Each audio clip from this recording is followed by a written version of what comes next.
आज आम प्रस्तुत करवा नुआ स्नाक्स बा नुआ जलखिया। तो देखिए ये जलखिया रेसिपी घरे जदि प्रस्तुत करेंगे ना पिलाठू बड़ समस्ते पसंद करेंगे। बाहर बरा सिंगड़ा खाइबा भूली जाए बाहर टिफिन। तो घरे जदि एमती आपण मैंने स्नाक्स प्रस्तुत करेंगे तो पिज्जा बर्गर टू भी टेस्टी रहिबो। तो देखिए पूरा पूरी स्ट्रक्चर पूरा बर्गर आसो बहुत ही यूनिक स्टाइल बनिकी रेडी हम। तो आपण मैंने फुल वीडियो को वाच करंतु केमिति बनुची देखिए घर प्रस्तुत करें। तो चलते लेट न कर रेसिपी प्रस्तुत करवा। नमस्कार, जय जगन्नाथ फ्रेंड चिली कुकिंग को आपण मानक अनेक अनेक स्वागत। प्रथम ये सिझा मटर नहीं गोटे गिना। तो आलू मटर को मिक्स कर सिझे तो आलू को बाहर कर देछि। प्रथम से मटर को एड करके देखो जेकोसी भी देखो ये मेसर साहाय्य क्रश करदे। तो देखो ये स्ट्रक्चर हवा दरकार। आपण चाहिए ग्लास रे भी आपको ये क्रश करेंगे, हाथ में भी क्रश करेंगे। जेहेतु मटर सिझी पुणी छोट छोट पीसेस कटिंग होता से फूल कोबी को एड करदे। पुणी कैप्सिकम को छोट छोट पीसेस कटिंग होता एड करदे। पुणी थे आलू दुईटी को देखो ये हाथ साहाय्य क्रश करदे। पुणी से अल्प टिके धनिया पत्र एड कर छोट छोट पीसेस कटिंग करी। तो आपण चाहिए ये पुदीना पत्र भी एड करेंगे। तो पुणी अल्प टिके अदा कंचा लंकार छेचा एड करछि। पुणी अल्प टिके स्वाद अनुसार देछि लुण, पुणी हलदी गुंड गोटे चामच, लंका गुंड गोटे चामच, गरम मसला देछि गोटे चामच। तो एबे हमें हाथ साहाय्य भल से मिक्स करदे। आपण मैंने चाहिए ये पियाज भी एड करेंगे, अदा रसुण पेस्ट भी एड करेंगे। जेहेतु मुझे बिना पियाज रसुण प्रस्तुत करछि तो मुझे स्किप करछि। तो एबे कौन करबा ना आम हाथ साहाय्य ये आम गोलाकार सेप देदेबा। तो देखो यही प्रोसेस रे पूरा गोलाकार सेप देदेवे। सेप दे सारिबा परे देखो केते सुंदर देखा जाउछि ना। तो आपण मैंने आपको बेसन रे भी छाणी पारिबे। ए जदि स्टफिंग बनइबे तो एमती सुजी रे भी बनई पारिबे। तो देखो नेक्स्ट प्रोसेस है आमर गोटे गिनारे मुझे गोटे गिना ही अटा नहीं अल्प टिके चिली फ्लेक्स बा दरकटा लंका गुंड, पुणी अल्प टिके एरासी छोट छोट पीसेस कटिंग होता धनिया पत्र एड करछि। तो ये मु अटा नहीं आपण मैंने चाहिए ये मैदार भी बनई पारे। देखिए बहुत बढ़िया लगे। तो मैदार भी कोटिंग ये बहुत बढ़िया लगे। जेहेतु मु हेल्दी रेसिपी बनाऊँगी तो मुझे अटार प्रस्तुत कली। तो पुणी थे आम कौन करवा ना तो से आम अल्प अल्प पानी एड करी गोटे बहलिया नहीं पतला नहीं ये गोटे बेटर प्रस्तुत करदे। आपको आम साइड रखीदे। ये गोटे करेई नवा। तो ये मुझे 2 गिना पानी देछि। जेहेतु गोटे गिना सुजी मु बनैबी तो मुझे 2 गिना ये पानी देछि। तो अल्प टिके आम देदेबा स्वाद अनुसार लुण को एड करदे। अल्प टिके से आम एड करदे रिफाइन तेल। पूरा फुटी सारिबा परे पानी जेहेतु आम 2 गिना पानी नहीं तो गोटे गिना सुजी को से एड करदे। कंटिन्यू आम भलसे टिके मिक्स करदे। ये मिक्स करने द्वारा केते बढ़िया देखो गोटे स्मूथली गोटे जंतुणी प्रस्तुत हो गोटे डो प्रस्तुत हो। तो देखो यही प्रोसेस रे। तो आपको कौन करिया गोटे प्लेट को बाहर करदे। किसी समय आम ठंडा हवा दबा। किसी समय ठंडा हो सारिबा परे आम पानी हाथ होकर भल से टिके चकुटी गोटे सॉफ्ट डो बनईदे। तो देखो यही प्रोसेस रे डो बनईदेवे।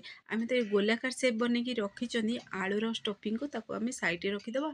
तो से जी बड़ साइज आपण मैंने चाहिए से अनुसार पोषण ने से अल्प अल्प नहीं करी देखो ये गिना भली बनईदेवे। जमी आपण मैंने मंडा पिठा बनाऊँच से प्रोसेस रे ही बनइबे। से देदेवे से पूर को आलू पूर को एड करदे।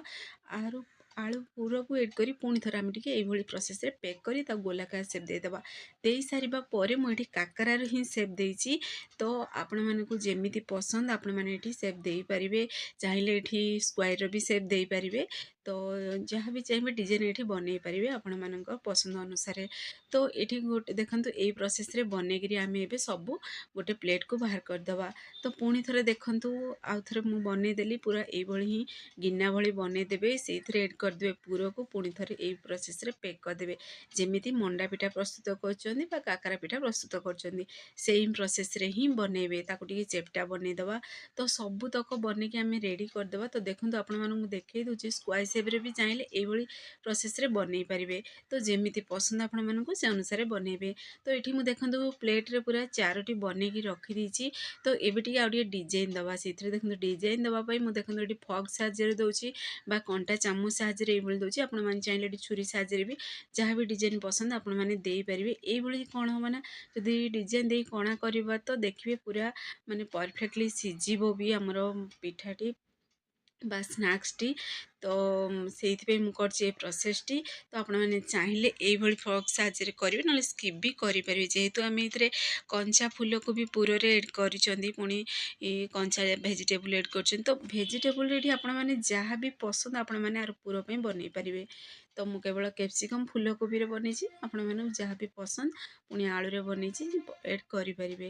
ପୁଣି ଦେଖନ୍ତୁ ଏଇଠି ଆମେ ମିକ୍ସ କରିକି ରଖିଥିଲେ ବେଟର୍, ତାକୁ ଟିକେ ଭଲସେ ଟିକେ ମିକ୍ସ କରିଦେବା। ମିକ୍ସ କରି ସେଇଥିରେ ଆମେ ଗୋଟେ ଗୋଟେ ସେ ସ୍ନାକ୍ସ ଏଡ଼୍ କରିବା, ବା ଆମର ଏଠି ସୁଜିରେ ବନିଥିବା ଗୋଟେ ସ୍ନାକ୍ସ। ଆକୁ ଆପଣମାନେ କ'ଣ ନାଁ ଦେଇଛନ୍ତି ନିଶ୍ଚୟ ମାନେ କମେଣ୍ଟ କରିବେ, ମାନେ କ'ଣ ଦେବାକୁ ଚାହୁଁଛନ୍ତି। ତ ପୁଣି ଦେଖନ୍ତୁ ଗୋଟେ ମୁଁ ଏଠି ପେନ୍ ନେଇଛି, ପେନ୍ରେ ଅଳ୍ପ ଟିକେ ମୁଁ ତେଲ ଏଡ଼୍ କରିଛି। ତେଲ ଟିକେ ରିଫାଇନ୍ ତେଲ ଗରମ ହେଇସାରିବା ପରେ ଆମେ ସେଇଥିରେ ସେ ପତଲା ଅଟାର ବେଟରରେ ଆମେ ଏଡ଼୍ କରିବା, ପୁଣି ଥରେ ତେଲରେ ଏଡ଼୍ କରିବା। ତ ଦେଖନ୍ତୁ ଗୋଟେ ସାଇଡ଼ଟି ପୁରା ସିଝିବାକୁ ଦେବା ବା ଫ୍ରାଏ ହେବାକୁ ଦେବା। ତ ସବୁବେଳେ ଦେଖିବେ ଯେହେତୁ ଆମେ ଆଉ କିଛି ସିଝେଇବା ଦରକାର ନାହିଁ, କେବଳ ଉପର କୋଟିଂଟାକୁ ଆମେ ଫ୍ରାଏ କରିବା, ଯେମିତି ପୁରା କ୍ରିପ୍ସି ବି ରହିବ, ଖାଇବାକୁ ପୁରା ଟେଷ୍ଟି ଲାଗିବ। ତ ଭିତରେ ପୁରା ସଫ୍ଟ ରହିବ ଆଉ ବାହାରୁ ବହୁତ ହି କ୍ରିପ୍ସି ରହିବ। ତ ଆପଣମାନେ ଥରେ ବନାନ୍ତୁ, ଦେଖିବେ ବାରମ୍ବାର ବନେଇବେ, ଏତେ ସ୍ୱାଦିଷ୍ଟ ବି ଲାଗିବ। ତ କମ୍ ଖର୍ଚ୍ଚରେ ବି ବନିବ, ପୁରା ଦେଖିବେ ବର୍ଗର ଟେଷ୍ଟ ବି ଆସିବ। ବରା ସିଙ୍ଗଡ଼ା ବି ଖାଇବା ଭୁଲିଯିବେ, ଏତିକି ସ୍ୱାଦିଷ୍ଟ ଲାଗେ।